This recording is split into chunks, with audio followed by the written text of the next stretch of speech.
महाराष्ट्राचा। नमस्कार, मी गौरी, संध्या लाईव्ह मध्ये आपलं सगळ्यांचं स्वागत। खराडी परिसरामध्ये रविवारी रात्री पुणे पोलिसांच्या गुन्हे शाखेनं ड्रग्ज प्रकरणात मोठी कारवाई करत 5 पुरुष आणि 2 महिलांना अटक केली होती।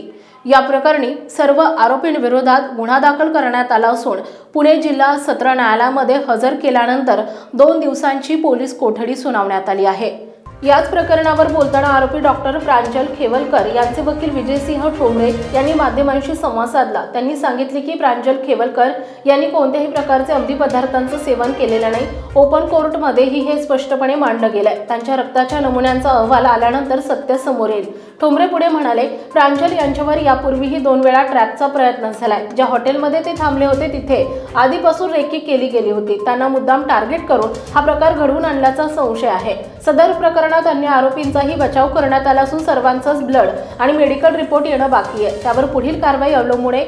सध्या या प्रकरणानं पुण्यातील राजकीय आणि सामाजिक वर्तुळात मोठी खळबळ माजवली आहे। काय निकाल दिला? मी आज डॉक्टर प्रांजल खेवलकर यांची बाजू मांडलेली आहे कोर्टामध्ये। त्यांच्या विरुद्ध आरोप करण्यात आला होता की त्यांनी रेव पार्टी केली आणि अंमली पदार्थाचं सेवन केलं वगैरे असे त्यांच्यावर आरोप ठेवले होते। पण मी आपल्याला एक त्यांचा वकील म्हणून ठामपणे सांगतो, प्रांजल खेवलकर यांनी कुठल्याही अंमली पदार्थाचं सेवन केलं नाही। मी कोर्टामध्ये सुद्धा, ओपन कोर्टमध्ये सुद्धा ही गोष्ट सांगितलेली आहे।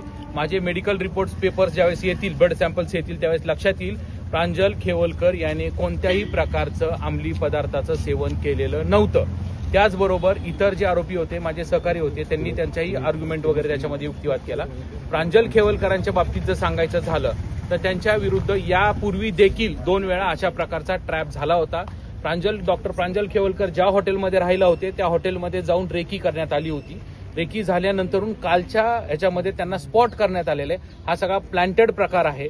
जर प्रांजल खेवलकरने अशी कुठली रेव पार्टी केली असती किंवा काय केले असते तर त्याच्या ब्लडमध्ये तुम्हाला अंमली पदार्थ किंवा ड्रग्सचं सॅम्पल मिळून आलं असतं। परंतु मी जे क्लायंटकडून इन्स्ट्रक्शन घेतलेले आहेत त्यांनी सांगितलेलं आहे की मी अशा प्रकारे कुठल्याही अंमली पदार्थाचं, ड्रग्सचं सेवन केलेलं नाही।